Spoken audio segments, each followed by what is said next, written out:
Another beautiful morning. Gratitude. I just finished this quick, maybe like 16 or 17 miles or so today. I've been up since about, what time did I get up? 2 o'clock this morning. I always like that time to practice yoga, meditate, read, then go for this meditative jog. I've actually done it for years. I always hear excuses. It's because I have a job, I have the kids. Well, it doesn't matter what I'm doing, whether in a job, out of a job, on the street. I always make sure I get to do the same thing that I always do every day. There's a bird saying good morning to me, and that's what I've always done.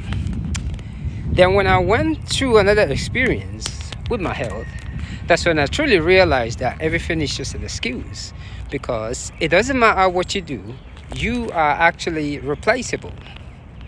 If you are the best mother in the world, if you have any little thing wrong with you or break a leg, you are replaceable, whether you're a CEO, whether you're a janitor, because your health is actually your wealth.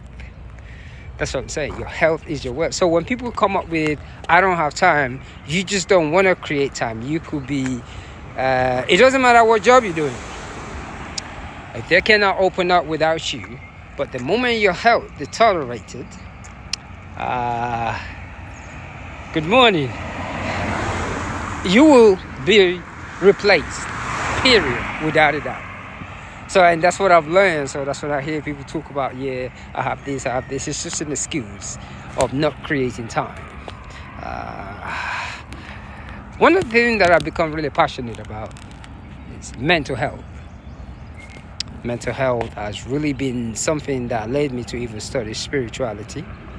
And I think a lot of time when it comes to mental health, it isn't the mental health or the situation that you're going through that is the problem. It is how people treat you.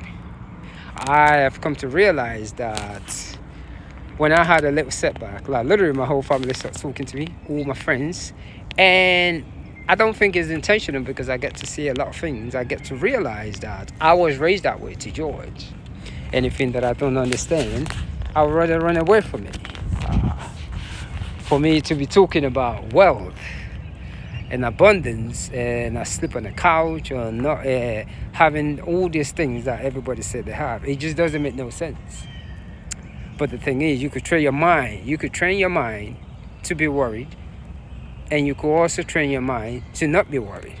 So within us, we have both the dark and the light within us.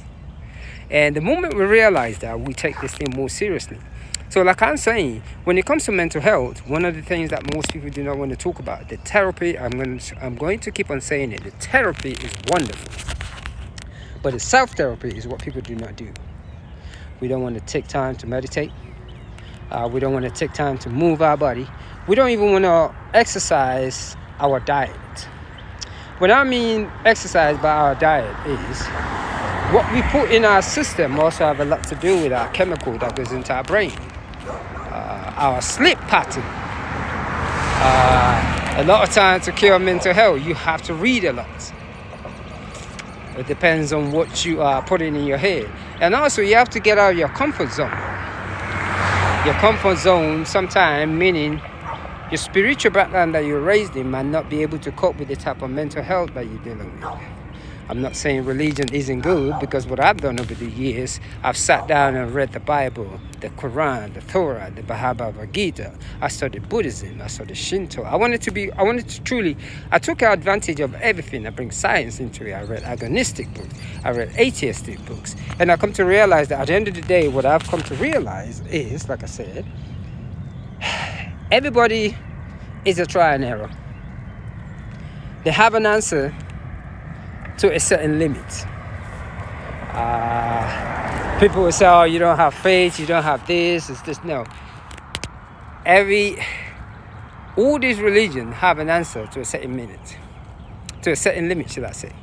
At the end of the day, it's all about psychology. Also play a lot of roles in all this ideologies. What worked for me might not work for you. The moment you realize that what worked for me might not work for you.